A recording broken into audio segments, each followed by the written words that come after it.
Okay kids, so we are starting with chapter 4, NCERT syllabus, grade 12, psychology.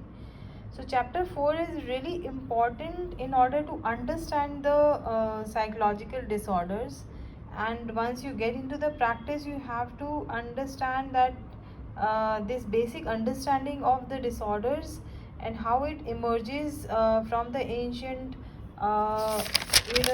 the ancient picture of the abnormal behavior and certain disorders. It will really help can help a person to get into the practice mode. And yeah, always remember that under practice these ideas can be a guiding force, but practice is completely different. When you actually implement these ideas into practice, that is completely different in the real world. Okay, so we will cover these parts after understanding the abnormality, that is abnormal behavior. There will be another video, a short video on the historical background. Okay, so now let's start with this psychological disorders. um, in the frontal part of the first part of this chapter is basically how a 4D concept defines the psychological disorder. So yeah, it is also very important to understand that there are various definitions of abnormality. So we will focus on the abnormal behavior, because abnormal behavior is the main focus when you understand the psychological disorder. Okay, so now talking about the 4Ds of the psychological disorder. One is deviance, that is the deviant, and then distress, danger, and dysfunction. So if a person is showcasing any of these four ideas in the behavior, the person is considered to be showcasing the abnormal behavior. So you have to remember 4Ds. ठीक है, तो deviance means a different, extreme, unusual or bizarre behavior. So any behavior that is different, that is in extreme and unusual or bizarre. So not necessarily that these behaviors are harming others. So in as per the social norms, if the behavior is different, as per the social norm, if the behavior is extreme or unusual or bizarre, that can be termed as an abnormal behavior. अच्छा, इसका example क्या हो सकता है? Different means a person, an individual can follow some different methods of lifestyle, right? Maybe the person is dressing up differently, the person's hairstyle is different, right? And the person of the way the person interacts with people are different, or the profession in which the person is, that is completely not under the societal norms, that can be different. Extreme is something where a person gets into the extreme mode of any behavior. It can be anything, any behavior, any pattern that the person is showcasing. Like if an individual is showcasing extreme involvement in any art interactions. The person is an artist where the person is only focused on the art interaction, right? Or a person is focused too much on the professional life, that is workaholic, right? Unusually something who is a different person from the usual normal people. So unusual is also termed as under abnormal behavior, because it is a deviance. So unusual can be different from what unique personality. So you can also term those people as unique personality, right? So mostly the prodigies, if you see, the prodigies fall under these definitions. So prodigies are like they are extremely talented in one or two fields. they are unusual and they are different from the others. Bizarre means like they can, sometimes they can get into a little very hyper and negative mood. Okay, so इसको explain करना है with good example. Now coming to distress. Now we have studied distress, eustress, under stress. So distress is a behavior where a particular behavior is actually causing distress to the individual and to other people also. If a behavior is causing that, that will be considered as abnormal behavior.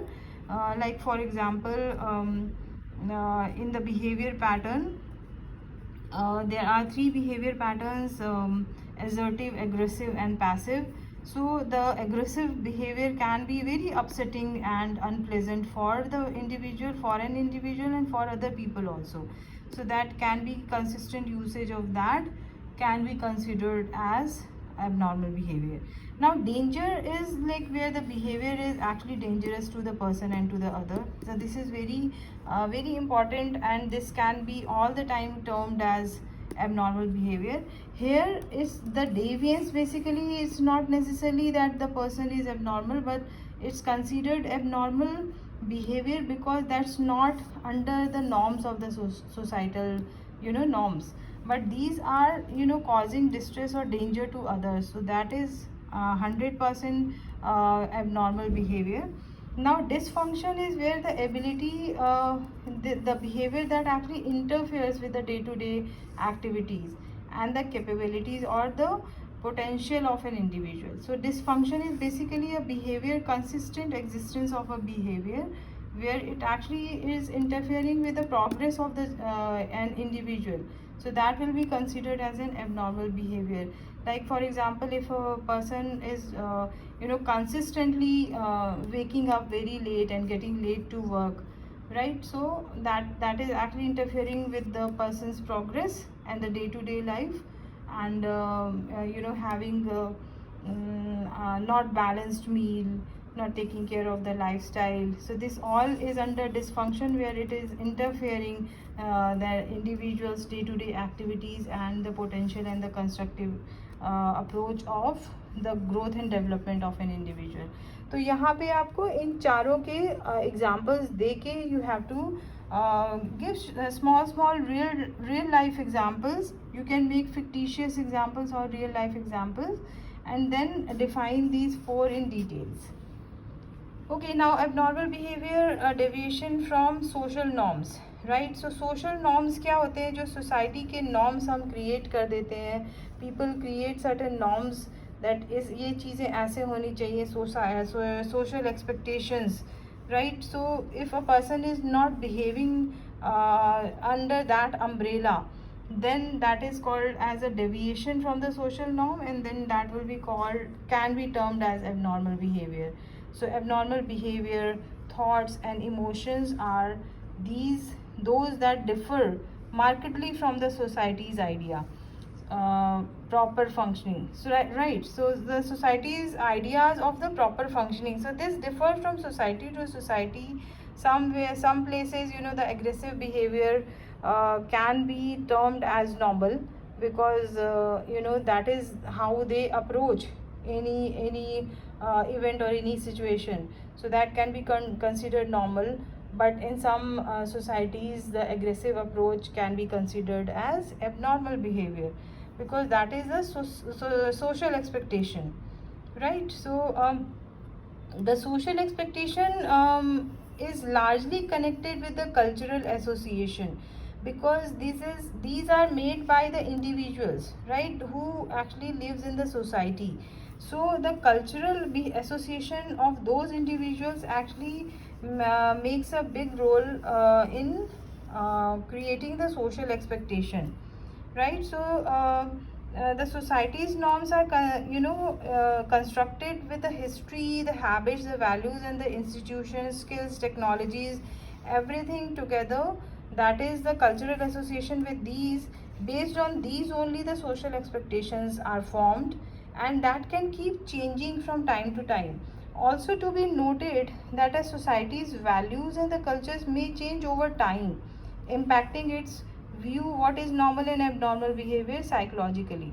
तो time के साथ साथ lot of things might change, like as I gave the aggressive behavior of a society as normal, maybe over the period of the time the society might consider the aggressive behavior as abnormal, because they they find that peaceful behavior is the normal behavior and aggressive behavior will be abnormal behavior, right? So these all are very flexible, the deviation from the social norms. So when the behavior is attached with the social norms, that can remain very flexible, because that can keep altering as per the cultural associations. Okay, so this is what many psychologists have believed. Now let's come to two more very important 3 pointers here explained in the abnormal behavior. One is the maladaptive situation. So what is maladaptive? Where basically the behavior is associated where the functioning of an individual is impaired, right? Functioning and the growth as per the potential of the individual is impaired. So then the behavior is considered as abnormal behavior, and then it implies that there is a problem.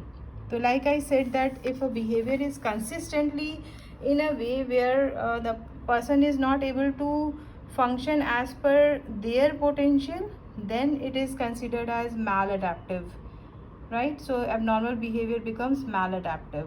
And the behavior if the behavior is not fostering the well-being of the society or the individual, so then that behavior will be maladaptive.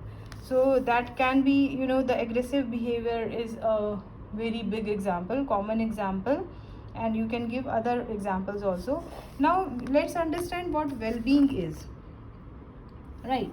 So the maladaptive approach is the best criteria of defining the normality of a behavior. So any behavior which is causing distress to the well-being of the people or the society, or is interfering with the optimal functioning and growth of an individual and of the society, that is maladaptive.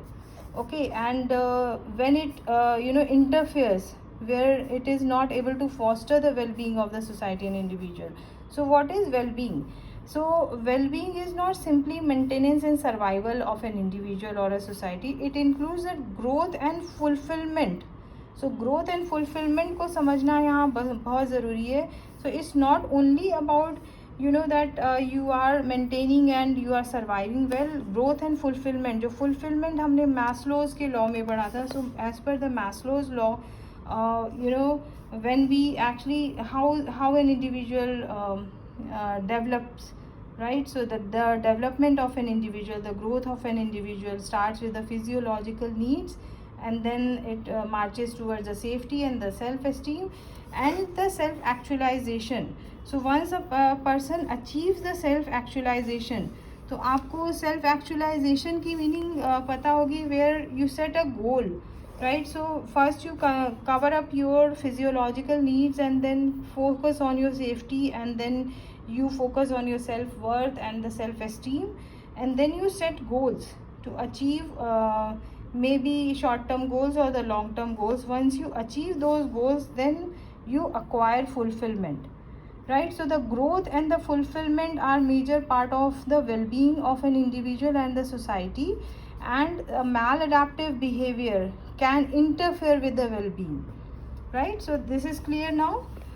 A situation like this is one example that is given in NCERT that can be considered in the large term also. Let me explain that a student in the class prefers to remain silent even when he or she has questions in their mind, right? So अगर आपके दिमाग में कोई question है, you are not able to raise your point, you are not able to share your point of view, be in the classroom or in the professional life, that actually indicates that your well-being is not correct, your growth is not happening, right? So that is one very major example, and because of that, the functioning and the growth and the fulfillment of an individual will get suffered, right? So vulnerability in the individual, inability to cope, exceptional stress in environment, these all leads to problem. Vulnerability in the individuals matlab where an individual is susceptible to catch, gets very easily tensed, right? And an individual can, a person can is very easily targeted, right? Because the person has low self esteem, right? So the growth of the person is not happening properly, right? So in that case the person becomes vulnerable, मतलब उसको target करना, उसके emotional strength is so weak that that person can be easily targeted in a negative manner. So that can lead to problem and the stress. Inability to cope up with the stress or any emotional situations, right? That also leads to problem. Exceptional stress in the environment, right? So most of these environmental stressors are not in your control, so sometimes that also can lead to the problem. So maximum coping ability is very important in that, right? So well-being में ये सारा आपका आता है, where you can focus on that what is well-being. It's not only maintenance and survival, it is growth and fulfillment. Then explain the actualization as per the Maslow's law, then give some examples, and then give that what are these pointers जिससे आपकी problems generate हो सकते हैं. Now stigma. So the stigma attached to mental illness, right? People are hesitant to consult a doctor or a psychologist as they are ashamed of their problems. So it's not only in India, it's global also, where a person is first, if the person is aware that they are having psychological problems, they are hesitant to consult an expert or a doctor or a psychologist because they don't want to discuss it. So acceptance is not there, and if the acceptance is there, they are ashamed. That is termed as stigma, because of the lack of awareness and the lack of literacy in the field of mental health, right? So the psychological disorder which shows a failure of acceptance and adaptation should be viewed as an illness. तो ये जो आपका psychological disorder है, where you are not able to accept and adapt to the situation, where you're not taking help, that should also be termed as illness, right? So that is called the stigma. So people have vague idea about the psychological disorders that are characterized by superstition, ignorance and fear, right? So लोगों को, that's why I said that there is a lot of ignorance here, lot of superstition and fear, because of which people are not having a correct idea about the psychological disorder. Because of that stigma is there, because they are not aware. So awareness is very low, literacy is very low in for the psychological disorder. So here because of that they are either hesitant or ashamed to consult a doctor or a psychologist.